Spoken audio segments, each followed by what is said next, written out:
Ei pessoal, bom dia! Mais uma quarta nefrológica. Eu aqui, vocês por aí, a gente sem falhar.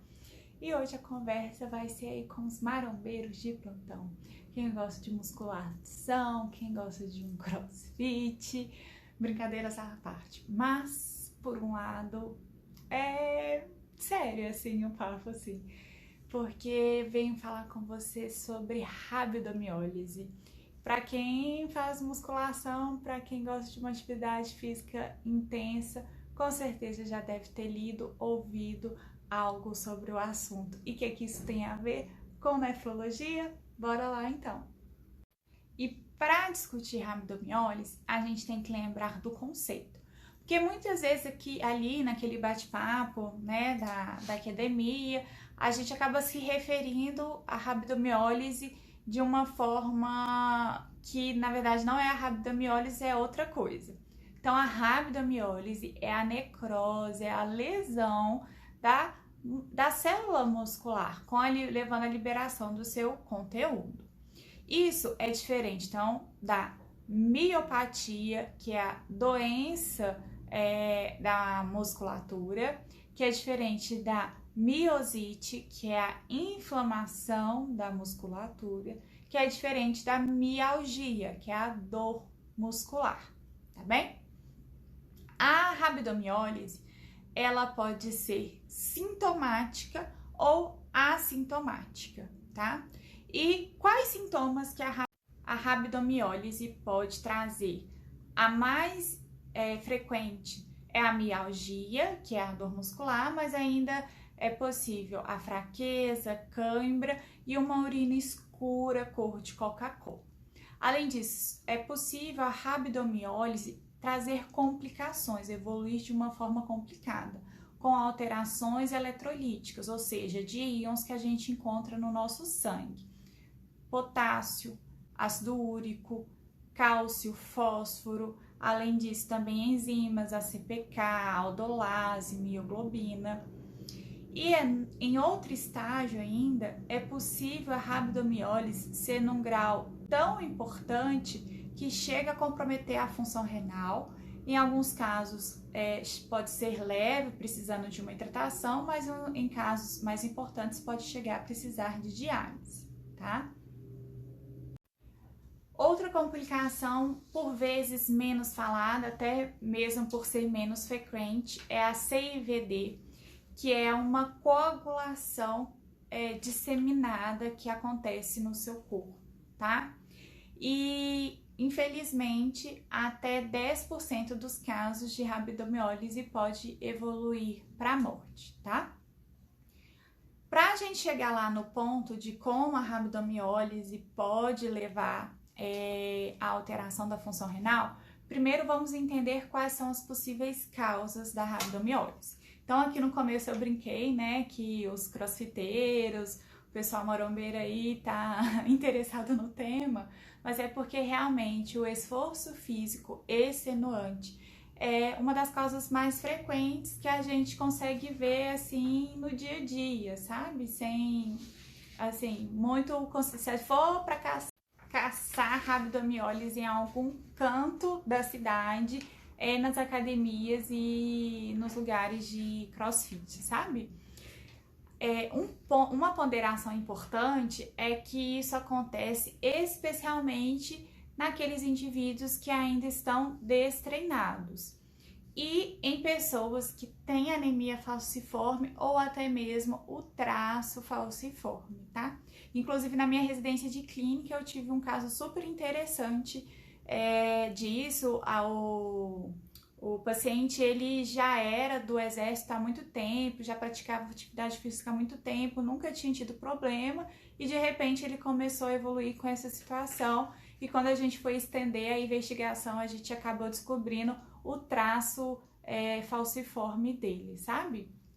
Então esse é o esforço. Outra situação de esforço físico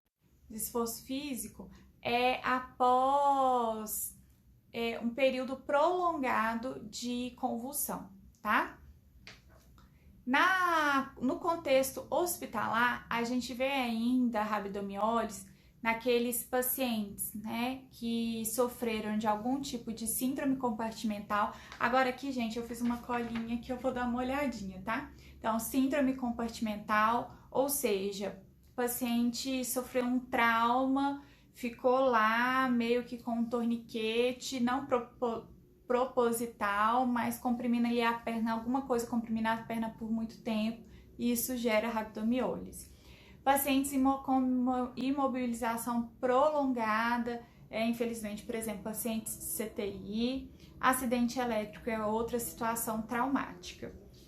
Passando para outro grupo de rabdomiólise, que é por distúrbios metabólicos e hidroeletrolíticos, que são fósforo muito baixo, ou, gente, se vocês estiverem ouvindo minha cachorra ronca, ela tá aqui perto de mim, desculpa, tá?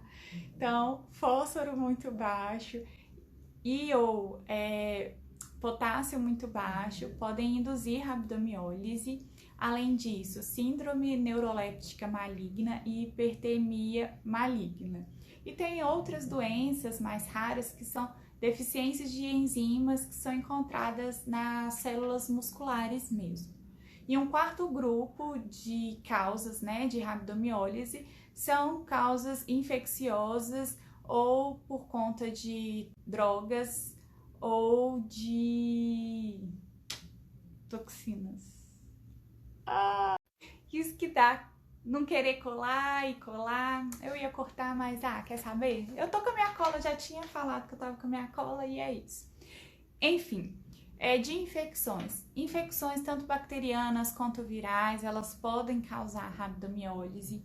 De toxinas, a mais comum, assim, ainda mais em se falando em Minas Gerais, é a toxina pela picada da cobra cascavel, tá, gente? Então, inclusive, até durante minha faculdade de medicina, era um dos últimos estágios que eu tava. Ou foi na residência, agora acho que foi na residência. Um menininho tinha sido picado pela cascavel, ele tava com os coleguinhas, não era para eles estarem andando de bicicleta, eles estavam andando escondido. E aí os coleguinhas chegaram e falaram: olha, não conta pra mãe não e tal, não vai dar em nada.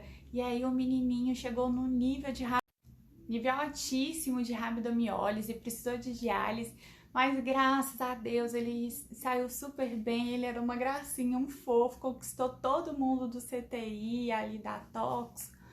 Ele era muito lindo, assim, conquistou nosso coração. Mas enfim, passando, né? De drogas, né? Anfetamina, cocaína, êxtase, álcool, podem dar rabdomiólise. E também, gente, quando a gente fala drogas na saúde, não é só esse tipo de entorpecentes, né? Mas inclusive medicamentos como starchina, colchicina. E aí tem alguns nomes aqui que são muito dos medicamentos que anestesistas usam, que aqui eu não vou comentar. E aí também tem aquelas doenças tipo dermatopolimiosite, doenças realmente da célula muscular, sabe? Que cabe investigação. Agora, então, vou deixar minha colinha aqui de lado, que eu não vou precisar mais dela, e dando prosseguimento. Independente, gente, de qual grupo e de qual a causa for a rabdomiólise, a essência do mecanismo é a mesma. Ao aumento do cálcio no citoplasma da célula muscular ou uma redução do ATP, que é fundamental para a geração de energia para a célula, ainda mais a célula muscular que precisa de tanta energia para o seu funcionamento adequado, correto? Com isso, com essa morte, com essa lesão muscular, ela vai liberar todo o seu conteúdo para o exterior, que é o sangue.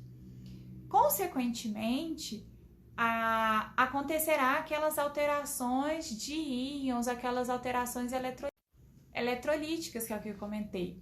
Elevação do ácido úrico, do fósforo, do potássio e redução do cálcio, tá? A rabdomiólise, ela induz a um estado de desidratação muito, mas muito importante. até por isso que é fundamental no tratamento uma hidratação, que a gente fala até que é uma hiperidratação, uma hidratação vigorosa. E como bem sabemos, para quem frequenta a quarta nefrológica, nossos rins são muito sensíveis. E num estado de desidratação importante, esse é um dos mecanismos pelos quais a rabdomiólise leva à disfunção renal, né? A injúria renal aguda. Além disso, a rabdomiólise, eu não falei que libera o conteúdo do seu interior? Dentre eles, a mioglobina. Essa mioglobina, ela pode ali nos túbulos renais formar cilindros e obstruir esses cilindros.